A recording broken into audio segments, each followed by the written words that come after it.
Welcome, ladies and gentlemen, to another exciting edition of Transformers Reviews. Well, today, guys, we are taking a look at none other than Transformers Origins Jazz. Now we have a Cybertronian Jazz, and that's kind of awesome, which it's not hard to believe that they would make a Cybertronian Jazz, who I clocked it. This guy has 1 minute and 2 seconds of animation. Couple of nitpicks on this guy. I noticed a couple of scratches there on the top. Plus the blue paint over here, you can see it's a lot darker on this part of his, what will become his leg. And this one, it's like it didn't get a good enough coat, so it is a little bit lighter. But again, that could just be my copy, and that's just very tiny nitpicks.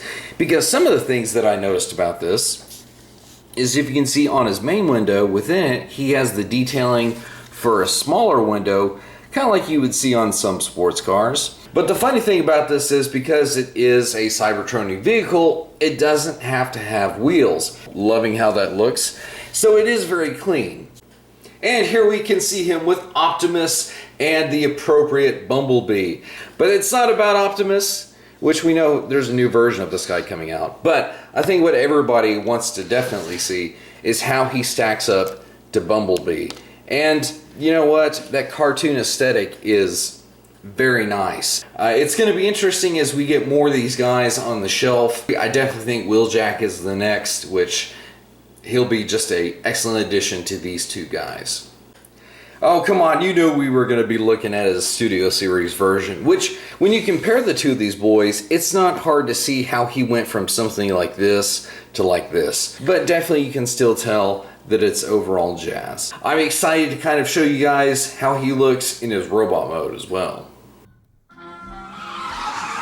The Transformers will return after these messages. So here our boy has finally reached his robot mode, and you can definitely tell between the two, because this guy has a faux chest, whereas the Studio Series is the actual car hood. It does definitely give him a much more slimmer profile. Now, one thing that I did also notice is that on the Studio Series, for like the visor and the headlights and some other areas, they use light blue, whereas the Cybertronian version for the visor and everything is a much darker blue. One thing that I did want to go ahead and bring out is that, much like Impactor, he does have the flip around fist, which I don't think they're the same piece technically as Impactor. However, it does give you the ability to slot in his grappling hook, which it is really kind of cool that you can go ahead and like shoot that out. Now, I did see a third-party upgrade kit that does have like the cable and everything, so that it actually has something to attach to. But the reason that it has like this is, if you can see it's hollow on the inside, is because on the box art it actually shows you attaching it to his weapon, like he's maybe firing it from his gun instead of his actual arm. So if you want to do that, you can. It is a little bit of a snug fit getting over the end of the barrel, but again, it was shown on the box art doing that. And I do not definitely want to ignore the fact that we need to show him off with his fellow Cybertronian Autobots, which it is funny considering that this figure is from the early 2010s, and even as a deluxe figure, I like the fact that this Jazz and this Bumblebee actually scale really well with him. Technically, I think Jazz, even though he is shorter than this Optimus, he should be just a tad bit smaller, but even for right now, it kind of works, and I definitely think that it looks good. I do like seeing these guys in something other than their standard Earth forms. However, what often makes a hero is the villain that you square him off against. But our boy in this video, Jazz, he is getting ready to square off against the trickster and my favorite personal seeker, Skywarp.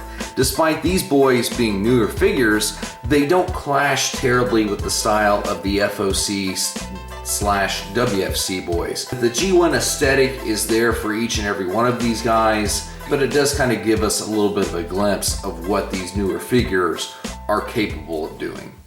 So guys, just a quick one here today with Jazz. There wasn't really a whole lot to go over of this version of him. You guys, if I may just take a moment, where I have noticed a dip in the views on videos. So if this one and Hound kind of take a nosedive, I'm not threatening anybody, I'm just saying that I am probably gonna cool my heels a little bit, because pretty much ever since Metal Hawk, the views have gotten less and less. if I'm really putting all this effort into these videos and I'm not getting that much back out of them as far as views go, then I probably will just kind of slow down and do one every so often instead of one every week. And again, that's not threatening my audience, because that's not what you do. I do appreciate those of you that return and view each and every one of the videos, and especially all the subscribers that have joined. As of this time of this video, we're really close to 600, and so I do appreciate that. But